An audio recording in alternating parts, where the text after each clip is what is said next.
we get into chapter 17 here of Exodus, we're going to see the nation of Israel coming back around to experience a test that they've already experienced and have failed miserably. And let's see how they do this time, and what the Lord wants to teach them through it, because there are many lessons. Chapter 17 begins by saying, all the congregation of the people of Israel moved on from the wilderness of sin by stages, according to the commandment of the Lord, and camped at Rephidim. You can imagine that was a very lengthy experience just for the whole camp to move out. Well, you've got a couple of million people, and they go out in stages according to their tribes, and we'll learn about that later. But this had to be just an enormous undertaking to move this incredibly large group of people.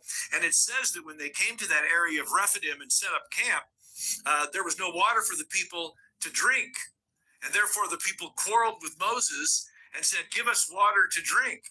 And Moses said to them, why do you quarrel with me? Why do you test the Lord? But here's the question I have for you as you're kind of considering this passage.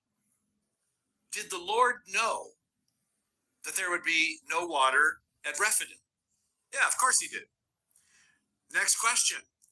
Why did the Lord lead them to Rephidim if he knew there wasn't water to take care of this group? Well, of the emergency faith system. And here we go. You know, this is rely on the Lord. And so the reason I'm sharing this with you is because I want you to understand that there are going to be times when the Lord is going to lead you in a particular direction that he knows once you get there, there's going to be some lack.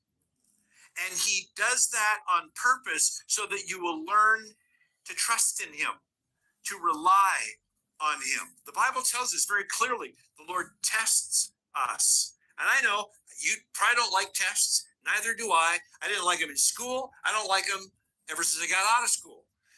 Doesn't matter. But the Lord tests us. And it's important that we understand those tests.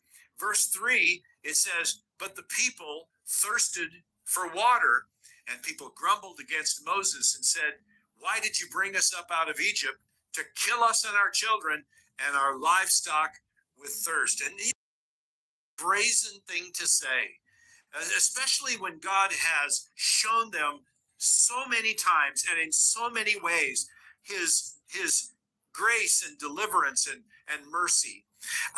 So, you know, to say, why did you bring us up out of Egypt to kill us and our children? I mean, that's just really in your face.